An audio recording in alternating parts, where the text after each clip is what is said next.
आलू दबनी तो माछ अंडा पाइबनी। कटक मंगुड़ी छकरे पश्चिमबंग जाउथिबा अंडा और माछ गाड़ी अटकाइले विभिन्न संगठन कर्मकर्ता। गत किछि दिन धरी राज्य में लागि रही आलू समस्या। पश्चिमबंगरू आसीपारे नहीं आलू गाड़ी। एहाकु नै लोकंक मध्यरे क्षोभ देखिबाकु मिलिछि।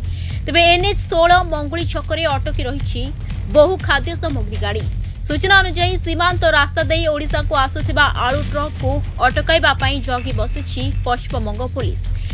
गत बुधवार विलंबित राति रे पश्चिमबंग सीमार एक गला बाट गोमुंडारू भोगराई ब्लॉक रो बालिम रास्ता दे एक आलू बोझी ट्रक आसुथिबा बेले कोनोसी सूत्ररु खबर पाई पश्चिमबंग पुलिस गाड़ी पछरे गुड़ाइथिला।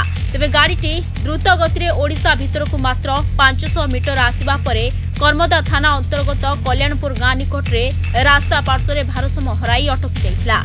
आउ सही समय पश्चिमबंग पुलिस सेठारे पहुंची गाड़ीटी को जबत करबा सह गाड़ी रे थिबा आलू को पश्चिमबंगर मोहनपुर थाना को नहीं जाइथिबार सूचना मिली।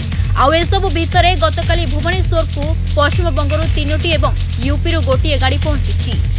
ओडिशा को दैनिक दरकार प्राय 5000 टन आलू। एबे शीतल भंडार रे जेतिकी अछि ताहा आउ 3 दिन परे सरिजिबो। तथापि राज्य सरकार उद्यम जारी रखिथिबारु आउ दिने 2 दिन मध्य आलू समस्यार समाधान हेबो बोली कहिछि व्यवसायी महासंघ। सेपटे बंग सीमांत भोगराईर विभिन्न हाट बजार को जाई आलू बिक्री बटार स्थिति अनुधान करछन्ती जोगाण मंत्री। Bureau report Dinalipi live.